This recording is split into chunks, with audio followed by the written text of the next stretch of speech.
All right, we are back. Hey, everyone. Thank you for joining us for another episode of Thrive in Your Mission. Excited to be back here. It's been a little bit of time since we have done one of these, and Elvira and I are really excited to talk about today's topic. And we were talking a little bit backstage, and we have a lot to say today. So, let's just jump right in, shall we? For those who do not know me, my name is Tava Sharp. I'm a brand image strategist based in New York City, and I work with both men and women who are really elevating their visual identity so that they can get their message and their voice out there in the world and make a bigger impact and an influence. And I'm here today with Elvira Hopper. She and I partner quite a bit together, and I'll let her speak a little bit about who she is and what she does, and then we'll dive into this today's topic. Yay. Thank you, Tavia. It's always a joy to be with you.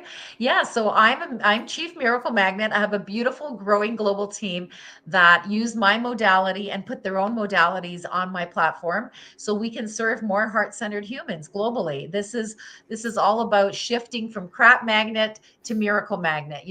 A crap magnet is just attracting things you don't want, right? But miracle magnet is attracting things you do want, and we really can do that with our mindset. And I have a unique modality that saved my life, and now I'm sharing it with the world. So if you want to learn more about that, just reach out. But I also lead 3 global movements, and I'll just leave it at that. And let's launch into our chat for today, which is so juicy. Yes. Yeah. So we were talking backstage about this idea of feeling like sometimes you don't want to put stuff out there or you hold back uh, your truth or your message. And it feels a little scary, right? We're living in a world where everything is being judged and looked at and commented on, right? And sometimes it can feel a little nerve wracking, especially as someone who's leading a movement, which often, we that's who we work with. Both Elvira and I also have movements, that we are leading, and we know we have to make a bigger impact. And it's just like we have to step over this fear, right? To and have that courage to say what is the truth, right? And I recently felt that way about my signature program that I'm relaunching, and it's all about the archetypes. And really stepping into your archetype so that you can have that confidence to own your message and really embody this different energy, right? And that's why I created the archetype so that you could embody a different side of yourself to activate who you are in the world so you could feel that courage to show up in a powerful way. And even for myself, really owning the archetypes and putting it out there, I've had comments, right? Feedback.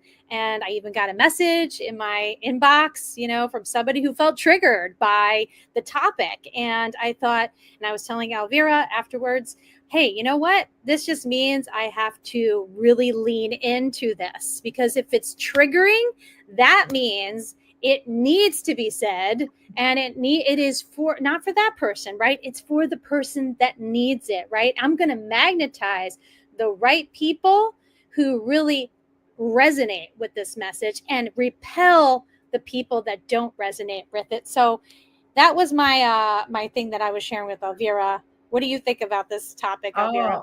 I'm so excited for you because I was a part of your launch of this the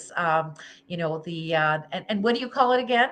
Um, La Femme archetypes. Love fan archetypes, yeah. And I realized I'm mainly the fierce femme who wears the animal prints. So now I'm even Mhm. more empowered wearing my animal prints because that is the one that I tend to go to most, right? I Mhm. kind of dabble in the other ones, but this is the one I go to most. And I love, Fatavia, that you give us permission to be all of ourselves. Like whatever whatever archetype you are, like lean into it and own it. Because when you're seen in your mission, right, and you've got an important message to share and you look the part, Well, guess what? People listen, right? So this is where, the witch wound is what we were talking about backstage. Mm-hmm. Fear of speaking your truth. That's the witch wound, right? And we talk about the women wounds in general, the mother wound, sister wound, witch wound, and mean girl wound. But the one we really want to hone in on today is the witch wound, because Mm-hmm. there was a time when women who were powerful, who spoke the truth, what happened to them? They were burned at the stake. They were drowned. They were considered witches, right? So there is that internal generational trauma. We are the daughters of the witches they couldn't burn, right? Mm-hmm. Like, this is what's in our heritage, right? So we need to realize that this is normal, that speaking your truth does come with fear, but guess what? Surrounding ourselves with the right people, with the right energies, with the right modalities, with the right systems helps us to own our voice even more.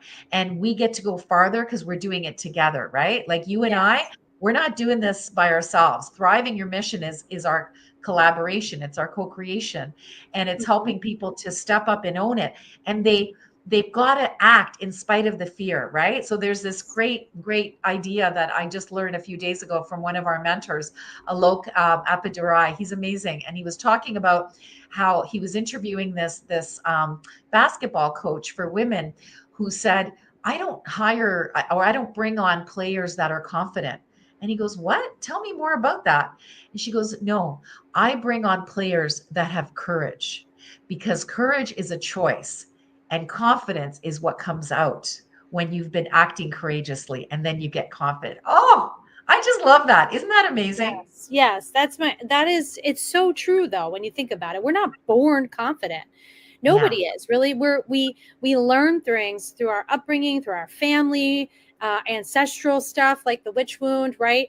These are all things that we have to work at combating, right? Through personal development or working in inner work, right? Doing the work that Elvira can help you with.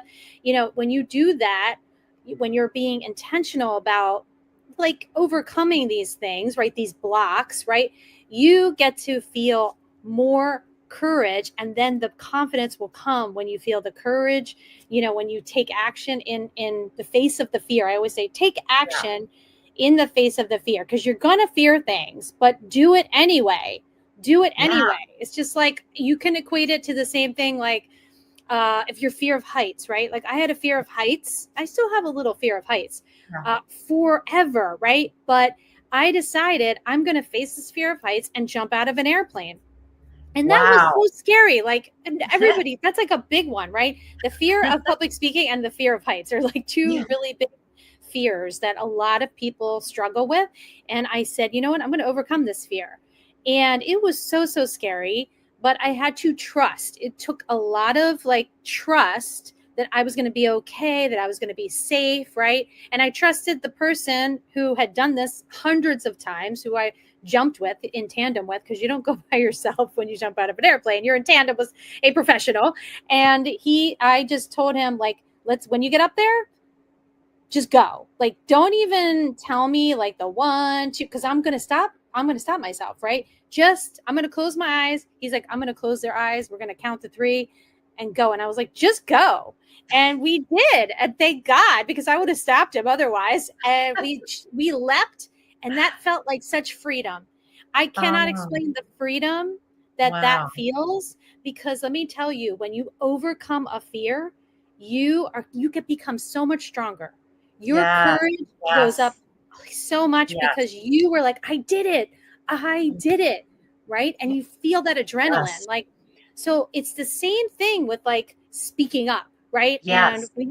Elvira has a great example of this, of somebody in the public eye who spoke up recently. And I said, that must have taken courage for her to do that. Oh, And to know she was going to get some backlash. Right.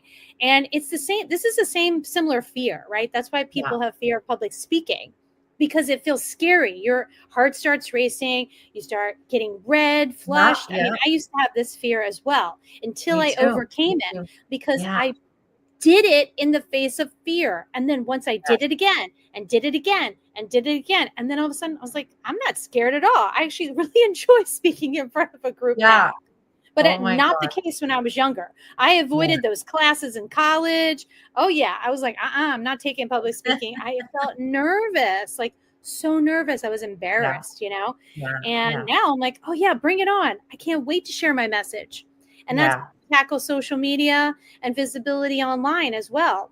I Yeah. never was good at Facebook Lives 10 years ago. I didn't even Oh, I know how to couldn't do do a it a Facebook. few People years ago. were, Yeah. Yeah. it was scary, right? You're Yeah. like, who's looking, who's watching, right? This is Judgment, fear no of judgment different. is a Fear thing, of right? judgment, right? Yes. And this is all the witch wound, guys, because we Yeah. feel like, oh my God, if we speak up, who's going to hurt us physically? Yes. This is in our Yes. genetics, okay, our Oh, cells, remember. So this is what we are bringing this up. yes. They are Yes. related. So Yeah. we have to understand this whole thing. And well, we could go on and on. So I Yeah. don't know if we Yeah. want to do a part two, because Let's at do this a part point, two. Let's do a okay, part two because I think we need to talk about Billie Eilish and what she just did and yes, how it's affecting my mission at the highest level of my business. And I want to talk about how, when we can break free of the witch wounds, when we can have the courage to be brave, right? Like courage is a choice, right? And then that choice leads to good outcomes, which leads to confidence, right?